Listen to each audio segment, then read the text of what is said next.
사랑하는 성도 여러분, 지난 한 주간 하나님의 은혜 속에서 승리의 삶을 이루셨습니까? 아멘. 또 이 거룩한 주일을 통해서 이 한 주간도 믿음 따라 말씀 따라 승리의 삶을 이루시는 저 여러분의 삶이 되기를 주의 여러분 축원드립니다. 다시 한번 우리 옆에 있는 분들하고 인사를 나누겠습니다. 하나님께서 당신을 사랑하십니다. 하나님의 사랑으로 당신을 축복합니다.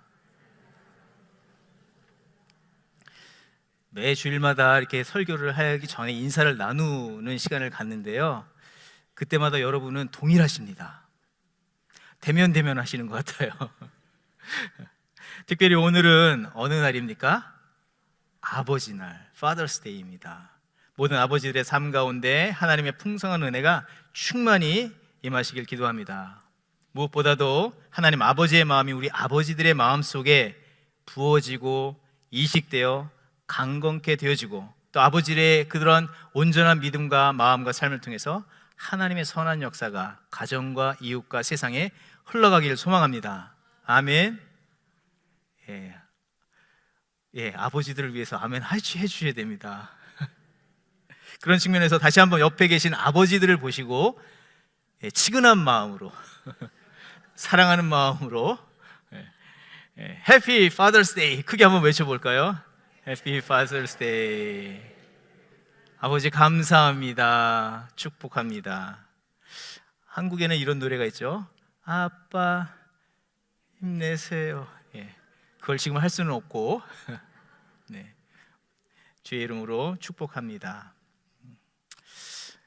이제 하나님의 말씀에 귀를 기울 터인데요, 오늘 설교 제목은 하나님 아버지의 마음이라는 제목입니다. 지난 시간 저와 여러분이 말씀을 나눌 때에 누가복음 15장에 나와 있는 세 가지 비유, 잃어버린 세 가지의 비유의 말씀을 나누었습니다.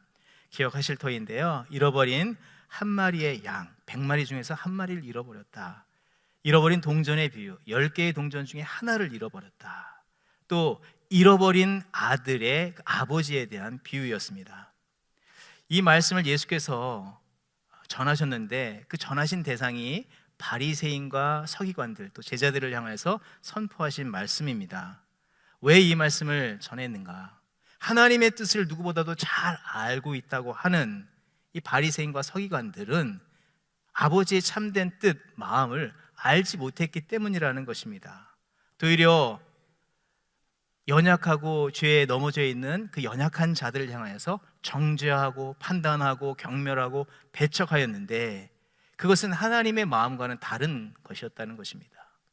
하나님의 길과는 다른 것이었고, 하나님이 이루시고자 하시는 그 역사와는 정반대의 일이었다는 것입니다. 아니, 하나님이 이루시는 일에 대해서 방해가 되었다. 그렇기 때문에 예수께서는 이 세 가지의 비유를 명확하게 설명하시면서 전해주시면서 그들에게 말씀하시는 것입니다. 그와 같은 일을 멈추고 온전한 아버지의 마음을 품고 아버지께서 원하시는 그 일을 위해서 함께 동참하고 그 일들을 이뤄가라 말씀을 전해주신 것입니다. 빌립보서 2장 8절의 말씀, 사람의 모양으로 나타나서 자기를 낮추시고 죽기까지 복종하셨으니 그 십자가에 죽으심이라. 예수 그리스도께서는 이 사명을 완수하기 위해서 어떻게 하였습니까? 세리와 죄인의 친구가 되어서 그들도 구원의 자리에 이르도록 지금 섬기고 계시다는 것입니다. 그런데 그들을 향하여서 바리새인과 서기관이 정죄할 뿐만 아니라 비난할 뿐만 아니라 그들을 거부할 뿐만 아니라 예수께도 향하여서 그렇게 행하였다는 것입니다.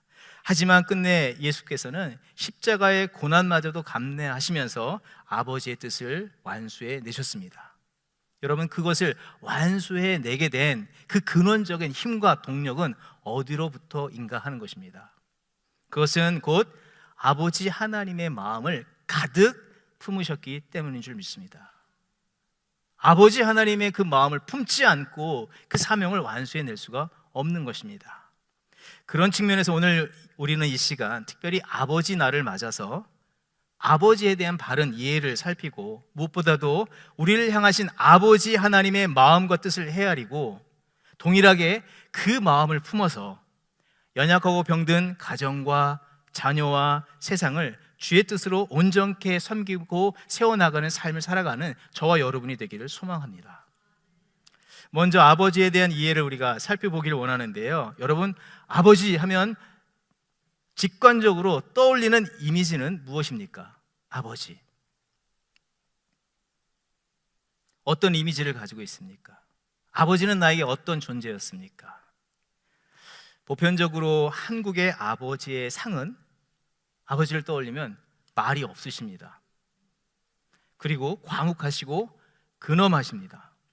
뿐만 아니라 좀 더 표현한다면 무섭습니다. 그렇지 않습니까? 보통은 다 무서우신 아버지. 세월이 오래 지났지만 그런 아버지로 인해서 사실은 여전히 마음에 아쉬움이 있어요. 헛헛함이 있어요. 공허함이 있어요. 채워지지 않은 어떤 부분이 있다는 것입니다. 또 어떤 부분에 대해서는 불편한 분들도 계십니다. 또 안타까운 상황에서는 안타깝게도 어떤 분들은 아버지에 대한 좋은 추억, 아버지에 대한 기억이 없어서 연상하기도 힘드신 분들도 계시다는 것입니다. 그런데 아버지라고 하는 이 명사는 성경에서 다음과 같이 표현해내고 있습니다. 갈라디아서 4장 6절의 말씀, 너희가 아들이므로 하나님이 그 아들의 영을 우리 마음 가운데 보내사 아빠, 아버지라 부르게 하셨느니라. 곧 하나님을 아빠, 아버지라고 부르게 하시면서 하나님과 우리와의 관계를 자녀와 아버지의 관계로 표현하고 계시다는 것입니다.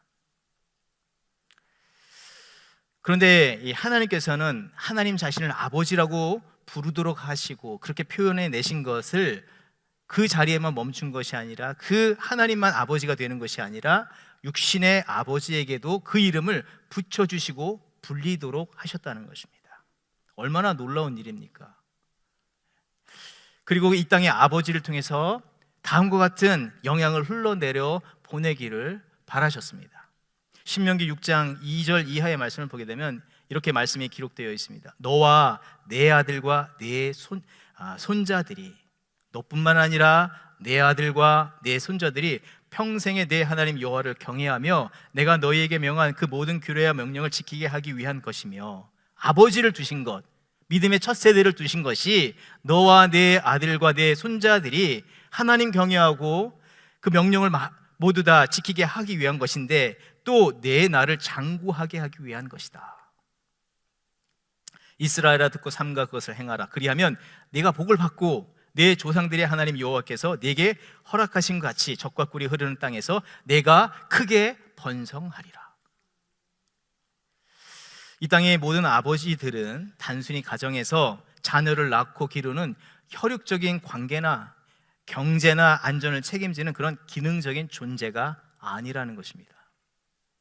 하나님을 대신한 복의 통로와 같은 존재라고 말씀을 분명하게 해주십니다. 그리고 하나님께서는 그 하나님을 대리한, 하나님의 이름을 부여받은 그 아버지들을 통해서 그 가정이 축복을 얻도록 하시고 또 주의 거룩하고 온전한 역사를 이루어 가도록 하신다는 것입니다. 여러분, 이 사실을 믿으십니까? 모든 아버지들 아멘 하셔야 됩니다. 그래서 아버지라고 불리는 모든 분들은 하나님 뜻 안에서 바른 아버지에 대한 자의식, 내가 그런 존재구나, 자의식을 가져야 하고 거룩하고 선한 영향을 가정 가운데, 자녀와 자손 가운데 흘려보낼 수 있는 삶을 살아가야 할 줄 믿습니다. 그래서 중요한 점은요, 예수 그리스도께서 구원의 역사, 하나님 나라의 성취를 위해서 그 마음 한가득 품었던 아버지 하나님의 마음을 품으신 것 같이 모든 아버지들이 힘써서 아버지 하나님과의 거룩한 관계를 이루면서 아버지 하나님의 마음을 공유받고 그 마음을 품고 그 뜻으로 삶을 살아내면서 하나님의 선한 역사를 이뤄가야 할 줄 믿습니다. 그렇지만 반대로 이 아버지 하나님의 마음을 품지 않고 온전히 이해하지 못하고 그럴 때 행한 그 일들의 결과들은 어떠한가, 그와 반대의 결과들이 맺혀질 수 있음을 우리는 또한 주의해야 한다는 것입니다. 자신이나 자녀들, 그 다음 세대에 영적으로나 육적으로 정서적으로 커다란 아픔과 상처를 안겨주며 재기능을 하지 못하게 한다는 것입니다. 역기능이 발생이 되고 역기능의 반복과 확장이 일어나게 된다. 모든 아버지들이 창조주 하나님 아버지의 마음을 품는 것이 얼마나 중요한지 우리 구체적으로 살펴보기를 원하는데요. 심리학자 프로이드는 아버지와의 관계, 그것을 통해서 자신 안에 아버지에 대한 자리한 그 아버지에 대한 이미지로 인해서 하나님의 이미지가 결정이 된다. 내가 육신의 아버지와 교제하고 관계하는 그 패턴, 그런 이미지, 그런 관계로 인해서 하나님과의 관계도 설정이 되어진다라고 이야기한다는 것입니다. 종교개혁자 마틴 루터는요, 그의 아버지는 매우 엄한 아버지셨습니다. 그 밑에서 성장했습니다. 그래서 루터가 이해하는 하나님은요, 언제나 무서운 아버지 하나님, 언제나 진노하시는 아버지 하나님이라는 것입니다. 그래서 그의 신학에는 그것들이 묻어나 있다는 것입니다. 또 아버지와의 이 건강한 관계의 이해는 영적인 부분뿐만 아니라 육신적인 부분에도, 이 건강에도 영향을 끼친다는 사실입니다. 존스 홉킨스 의과대학의 한 연구팀이 연구를 하였는데요, 그 결과가 이렇습니다. 어린 시절 부모님과 관계가 나빴던 아이는 성인이 된 이후에 고혈압, 관상동맥 질환, 각종 암, 우울증, 자살 등의 그것들을 경험할 수 있는 그 가능성이 높다라는 것입니다. 그뿐만 아니라 정서적으로도 이 자녀들이 낮은 자존감, 내가 나다운 가치를 알지 못한다는 것입니다. 내 존재답게 또한 살아갈 수 있는 힘이 없어서 의지 박약, 성취욕이 뚝 떨어진다는 것입니다. 뿐만 아니라 유혹에는 쉽게 넘어진다는 것입니다. 성경에서 그 예를 찾아본다면 우리는 그냥 단번에 알 수가 있습니다. 첫사람 아담이 하나님 아버지와의 온전한 관계성을 따르지 않았습니다. 그로 인해서 죄와 사망이 이 땅 가운데 들어왔고 그의 가정뿐만 아니라 모든 인류에 그런 영향을 끼치게 만들었습니다. 아담의 아들인 가인도 아버지 아담의 실패로 인한 첫 희생자가 아니었냐 하는 것입니다. 아버지 마음을 품지 않고 아버지의 하나님과의 관계를 온전히 하지 않음으로 인해서 죄와 사망이 그의 삶 가운데 왔을 뿐만 아니라 가인이 그 희생자가 되었다. 그렇기 때문에 이런 역기능의 문제는 몇몇 사람, 몇몇 가정의 문제만이 아니라 앞서 보았듯이 아담의 범죄 아래에 놓여진 모든 가정들, 모든 아버지들 안에 내재되어 있는 문제들이라는 것이고, 또 오늘 우리의 삶 속에서 그 영향들이 드러나고 있다는 것입니다. 너무나 우울하죠. 그렇지만 이런 상황 속에서 우리는 그러면 어떻게 하면 이 깊은 영적인, 육적인, 정서적인 상처와 여전히 아물지 않는 이 흉터, 오늘도 진행되는 이 아픈 문제에서 어떻게 벗어나고 치유받고 회복되어지고 온전하게 건강하게 삶을 살아낼 뿐만 아니라 다음 세대를 거룩한 세대로 일으켜 세워 나갈 수 있는가? 첫째는 그 길은 여기에 있습니다. 하나님께서 새로운, 어두웠지만 밝은 새로운 날들을 만드시고 새로운 역사를 이뤄가시는 원리 중에 하나는 무엇이냐면, 그 시대에, 그 상황 속에서 하나님 아버지의 마음을 품는 자, 그 한 사람이 그 마음을 품는 대로 행한 것을 통해서 하나님은 새 역사를 이뤄가시는 줄 믿습니다. 믿으십니까? 그 한 사람을 통해서 어둠에서 하나님은 거룩한 새빛을 비춰내십니다. 절망과 탄식의 자리에 소망과 기쁨의 노래를 부르게 하십니다.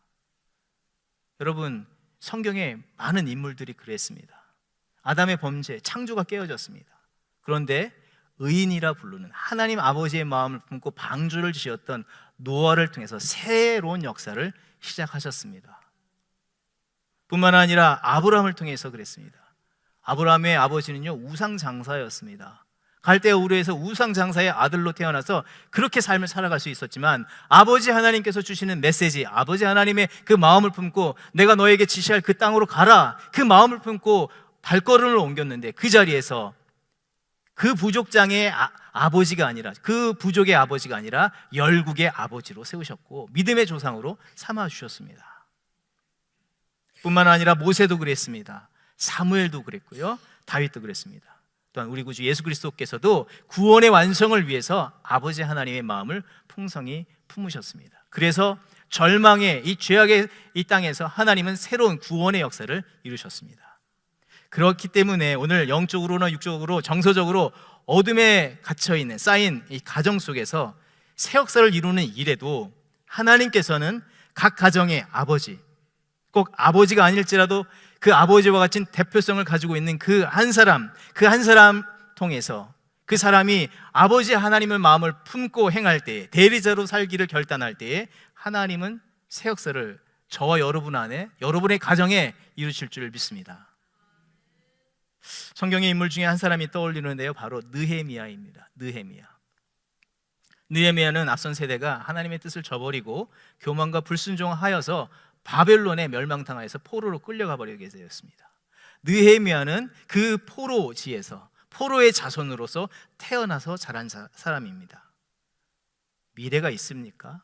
없습니다. 그런데 그는 그 절망과 어둠의 상황에서 한가운데서 이렇게 기도하고 새로운 믿음의 걸음을 걸어 나가기 시작했습니다. 느헤미야서 1장 6절 이하의 말씀, 우리 이스라엘 자손이 주께 범죄한 죄들을 자복하오니. 자기와는 사실 무관한 일입니다. 자신의 아버지 세대, 그 할아버지 세대의 문제인데 그가 회개를 하기 시작하는데, 우리 이스라엘 자손이 주께 범죄한 죄들을 자복하오니 주는 귀를 기울이시며 눈을 여시사 종의 기도를 들으시옵소서. 나와 내 아버지의 집이 범죄하여 주를 향하여 크게 악을 행하여 주께서 주의 종 모세에게 명령하신 계명과 율례와 규례를 지키지 아니하였나이다. 느헤미야가 아버지 하나님의 마음이 무엇인지를 알고 또 아버지의 마음으로 그 대표성을 가지고 자신과 자신의 앞세대의 죄를 회개하며 하나님의 자비와 긍휼을 구하며 나아갈 때 하나님께서는 새 길을 여시고 새로운 길로 그 백성들을 인도해 주셨습니다. 바꾸어 말한다면 우리의 가정 안에 짙게 깔린 어둠의 역사를 멈추게 하고 거룩하고 새로운 역사가 시작되기 위해서는 지금 각 가정에 세우신 아버지뿐만 아니라 어머니, 그 가정을 대표하는 대표성이 있는 그 사람들이 지난 세월 우리 아버지 때문에 그랬습니다, 우리 할아버지가 그랬습니다, 아니 누구 때문에 그랬습니다 라고 하는 그 문제는 나로부터 시작된 것이 아니라 나는 피해자입니다 라고 하는 그런 말을 하는 것, 자기의 책임을 비껴서는 것이 아니라 내가 오늘 그 모든 연약함에 책임을 지고 회개하고 거룩한 새 역사에 부름받은 자로서 인식하면서 하나님의 대리자로서 아버지 하나님의 마음을 품고 거룩한 새로운 걸음을 내딛는 그런 삶을 살아가야 되는 줄 믿습니다. 반드시 하나님께서는 그런 새로운 걸음 위에 선한 역사를, 새로운 역사를, 여러분이 우리가 꿈꾸지 못한 새 역사를 이루실 줄 믿습니다. 둘째로는 아버지 하나님의 마음을 품고 회개하고 나아갈 뿐만 아니라 이 회복의 첫걸음에는 하나님의 마음, 아버지의 마음으로 이해하고 용납함이 있어야 하는 줄 믿습니다. 느헤미야가 그 시대에 이 새로운 역사를 이뤄갈 때에 먼저 생각했고 품었던 것이 무엇이냐면 하나님의 마음을 품을 뿐만 아니라 부모 세대에 대한 이해와 용납하는 마음을 품고 있었다는 것입니다. 앞선 세대에 대한 이해와 용납함이 있었다. 우리도 마찬가지로 먼저 우리 앞선 세대를 이해하고 용납하는 마음이 있어야 할 줄 믿습니다. 특별히 우리 부모님 세대를 지금 우리가 떠올려 보기를 원합니다. 부모님이 사셨던 그 세대들은 어떤 세대였습니까? 우리의 앞선 세대를 100년으로 딱 끊어서만 우선 본다면 100년 안에 어떤 일들이 있었고 어떤 세대를 살아갔습니까?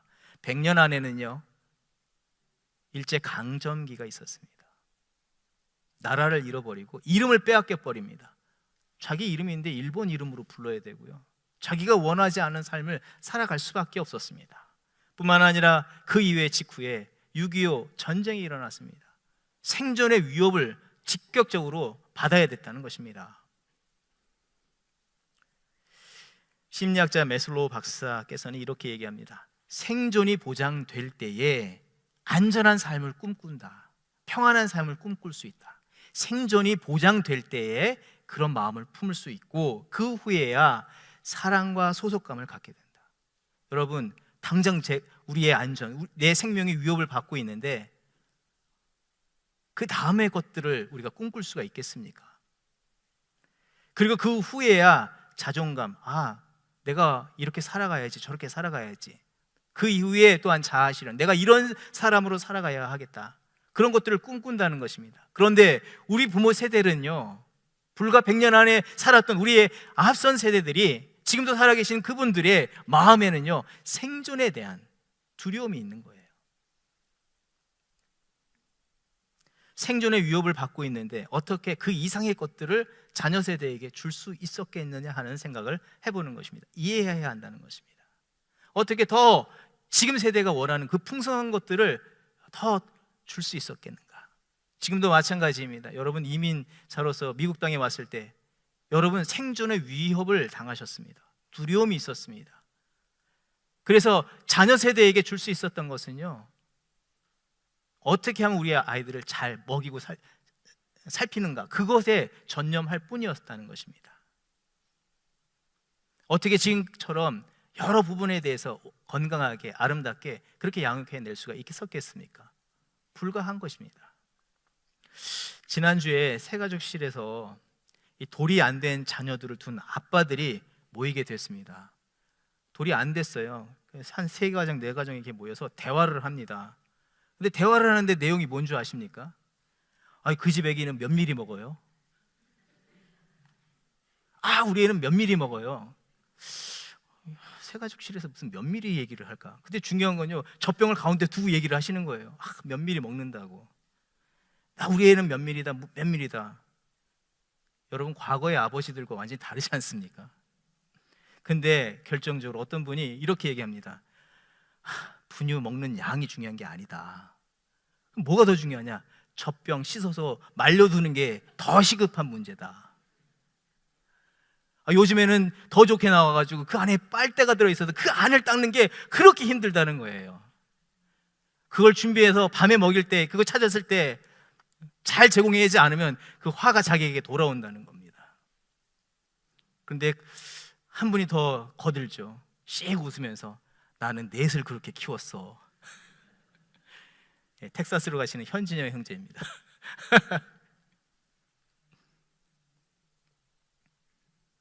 반면에 우리 앞선 세대는 어떻다고요? 영적으로, 육적으로, 정서적으로 결핍한 상태, 빈곤 속에 살아서야 하셨다는 것입니다. 마치 부모님들을 떠올려 보면 그때 그 아버지, 그때 그 어머니를 떠올려 보면 이런 그림이 아닐까요? 전쟁 통해서 모든 것이 다 파괴된 자리에서 모든 죄를 뒤집어 쓰고 울고 있는 어린아이. 왜 우리 부모님 세대가 그렇게 울고 있었다고 하는 것을 우리가 연상해내지 못하냐 하는 것입니다. 부모 세대나 앞선 세대에서는 이 합당한 것, 건강하게 공급받아야 될 것들을 받지 못했던, 어떻게 보면 피해자고 희생자였다는 것을 우리는 이해해야 한다는 것입니다. 그렇다면 그렇게 우리 마음속에서 그런 부모님이 그렇게 이해된다면 우리 편에서 어떻게 해야 할 것인가? 오늘 이 세대를 살아가는 부모 세대가 그 윗세대를 바라보고 또 아랫세대를 바라보면서 어떻게 살아가야 하는가? 어떤 것이 정말 하나님께서 바라시고 원하시는 것인가? 그들보다 더 낫다고 여겨지는 이 세대의 자녀들이 어떻게 하는 것이 마땅한 길인가 하는 것입니다. 부모 세대에서 받은 것이 없어서 내가 다음 세대에 줄 수 없다고 하는, 온전한 것을 흘러보낼 수 없다고 하는 그런 마음을 가져서는 안 되고요. 여전히 그 부모 세대에게 그때 아버지가 나에게 이런 이 말을 하셔가지고 내가 지금 이렇게 삐뚤어졌다, 그때 어머니가 나에게 그렇게만 안 했어도 내가 이 길을 갔을 텐데 라고 하는 그런 생각보다, 그래서 그런 청구서를 계속 보내면서 어떤 것도 보상받지 못한 그런 자리에 계속해서 머물러 있는 것이 아니라 하나님의 마음이 무엇인지 살피는 우리들이 되어야 할 줄 믿습니다. 로마서 12장 15절의 말씀, 즐거워하는 자들과 함께 즐거워하고 우는 자들과 함께 울라. 즐거워하는 자들은 즐거워할 뿐만 아니라 우는 자와 함께 울어라. 우리는 그 가난한 영혼인 부모님이 계셨다는 것입니다. 우는 자들이 있었다는 것입니다. 왜 부모님의 울음을 우리는 들으려 하지 않습니까? 부모님 세대를 이해하고 용납할 수 있어야 된다. 가장 가까운 이웃이 누구입니까? 내 이웃과 함께 울라. 가장 가까운 이웃은 누구입니까? 여러분의 부모님입니다. 여러분의 자녀입니다. 함께 우셔야 됩니다. 셋째로는 이 회복의 길은 어떻게 열어갈 수 있는가? 하나님의 사랑으로 힘써 사랑하고 더 사랑하고 위로해야 하는 줄 믿습니다. 우리가 그렇게 해야 하는 이유가 있습니다. 아니 목사님, 저 부모님에게 정말 많이 어려움을 당했어요. 우리 부모님 나에게 건강한 것을 주지 않았어요. 난 그래서 지금도 너무나 마음이 아파서요. 부모님만 생각하면 막 불편해요. 아니 만나고 싶지 않아요. 오신다고 하는데 만나고 싶지 않아요 하시는 분들도 계실 것입니다. 그런데요, 정말 그렇습니까? 여기에 앉아있는 분들이 정말 그러냐 하는 것입니다. 정말 부모님으로부터 받은 것이 없습니까? 우리는 그 무엇보다도 하나님의 크신 사랑을 받은 자라는 사실을 먼저 인정해야 하는 줄 믿습니다. 어떤 사랑보다도 큰 사랑, 우리의 그 아픔과 연약함을 모두 치유하고도 남을 수 있는 그 큰 능력이 되신 하나님의 사랑을 우리가 받았기 때문에 우리가 마땅히 나눠주는 것이 옳은 줄 믿습니다. 비록 육신의 부모로부터 영적으로 육적으로 정서적으로 온전한 공급을 받지 못했다 할지라도 전능하신 하나님 아버지께서 나의 참된 아버지가 되어 주시겠다고 하셨고 나의 아버지가 되어 주셨고 그 아버지로부터 오늘도 큰 복을 받고 누리는 자가 바로 우리 자신들이라는 사실입니다. 앞서 말씀드렸듯이 아담의 범죄 아래 놓였던 모든 세대는 윗세대로부터 건강하지 않은 것들을 받을 수밖에 없었습니다. 하지만 오늘 본문으로 삼은 누가복음의 3장에서 이 세대의 족보를 얘기하는데 마태복음은 위에서부터 하향식이지만 누가복음은 밑에서부터 위로 설명해주고 있는 상향식 족보인데 이렇게 기록이 되어 있습니다. 누가 누구를 낳고가 아니라 그 이상은 누구였고 그 위에는 누구였고 그 윗대는 누구였고 계속해서 추적해서 올라갔을 때 아담 이후에 이상은 누구입니까? 하나님이십니다. 하나님이 우리의 아버지가 되심을 얘기해 주시는 것입니다. 그 하나님의 사랑을 믿는 자, 아는 자가 그 사랑을 받고 있다라고 얘기해 주기 때문에 우리는 그 연약한 앞선 세대를 이해하고 용납하고 사랑할 수 있어야 되는 줄 믿습니다.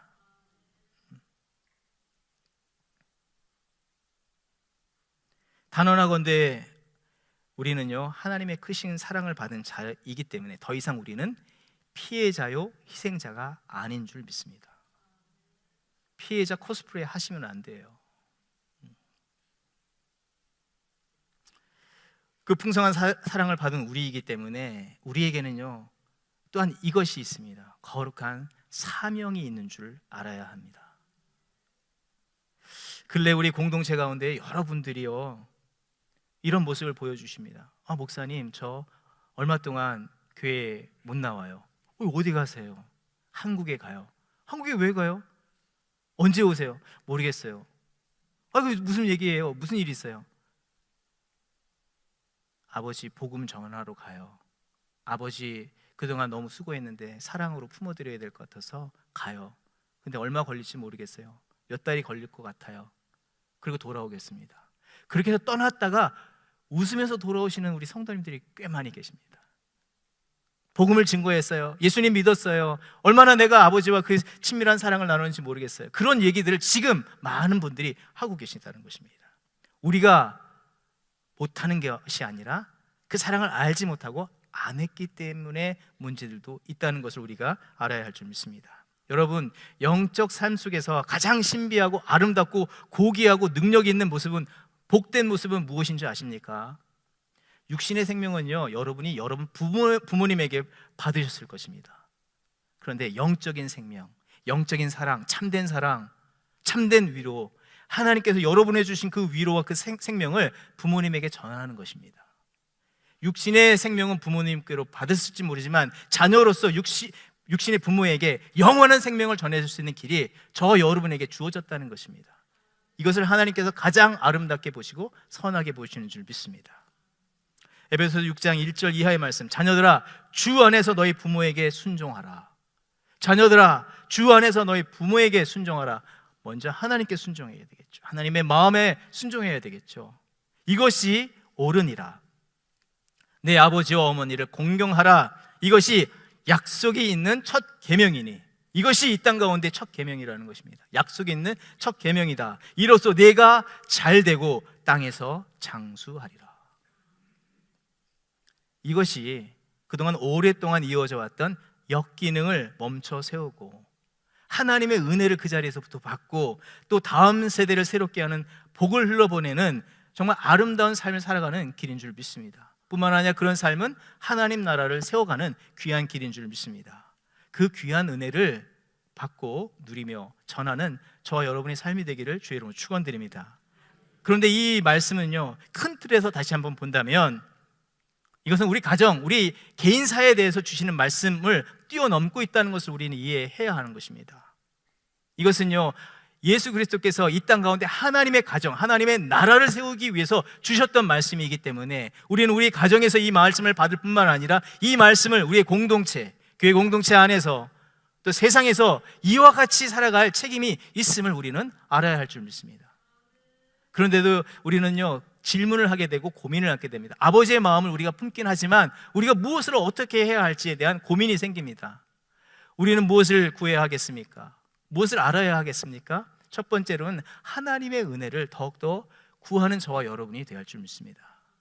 우리의 세상적인 생각, 우리의 세상적인 판단, 우리의 고만고만한 사랑으로는요, 우리의 가정도 우리가 변화시킬 수 없습니다. 내 자아도 변화시킬 수 없습니다. 하나님의 사랑이 부어져야 되는 줄 믿습니다. 하나님, 나와 내 아버지의 집이 죄를 범하였습니다. 불쌍히 여겨 주시옵소서.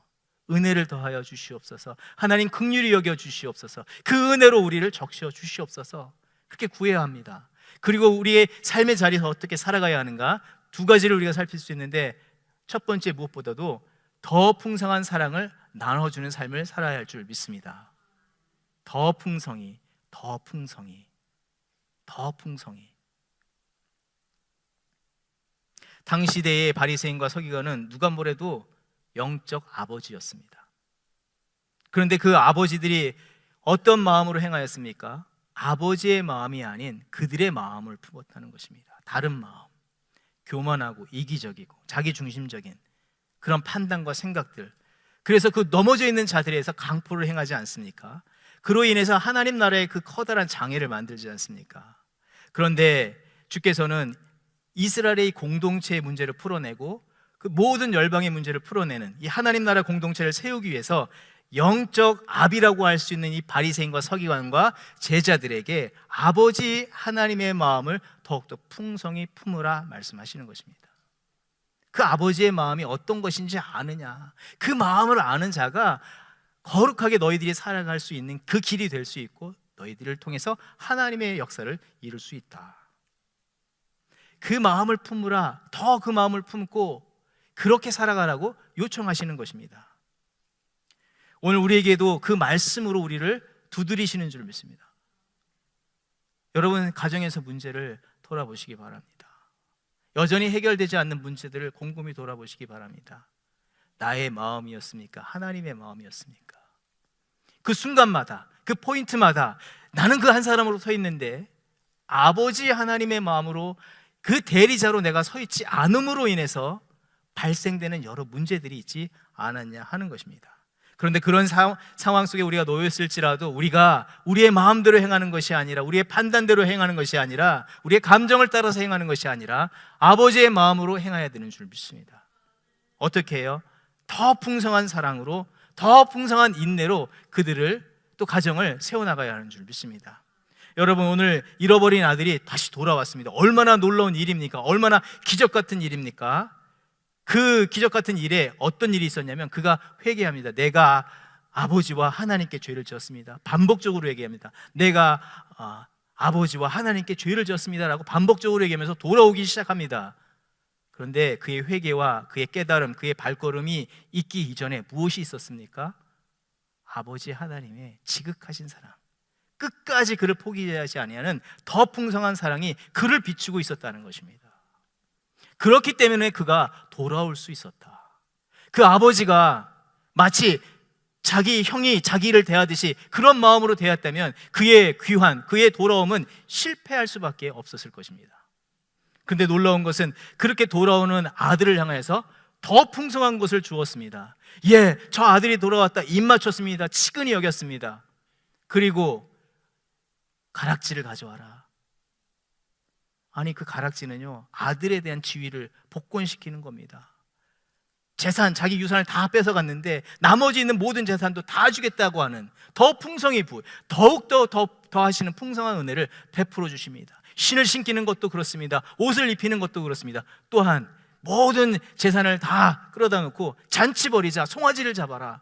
더 풍성한 은혜를 베풀어 주십니다. 우리 가정에 새로운 역사가 시작되기 위해서는 하나님이 그 더 풍성한 은혜를 부어주시는데 그 은혜를 사모해야 되고, 우리가 더 풍성한 은혜를 나누는 자로 살아가야 할 줄 믿습니다. 고만고만한 그저 그런 사랑이 아니라 더 풍성한 은혜, 뿐만 아니라 그 더 풍성한 은혜와 같은 인내심이 있어야 됩니다. 기다림이 있어야 됩니다. 오래 참음이 있어야 됩니다. 열매가 맺힐 때까지, 그 구원의 완성이 이룰 때까지 하나님은, 예수 그리스도께서는 기다리셨고 오래 참으셨다는 사실입니다. 새 역사의 시작점은요, 오래 참음으로 시작이 되었고 완성이 되었다. 믿으십니까?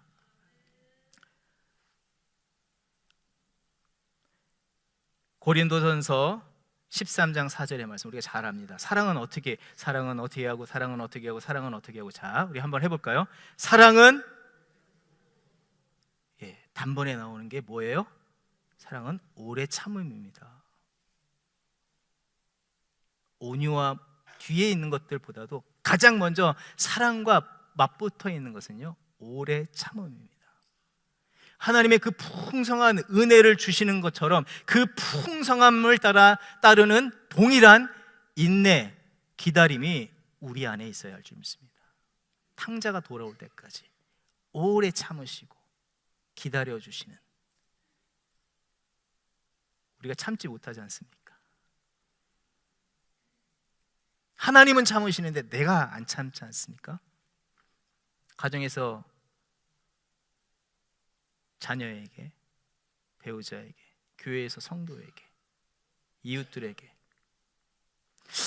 내가 많이 참았는데 그 순간 하나님의 선한 역사가 이루어지겠습니까?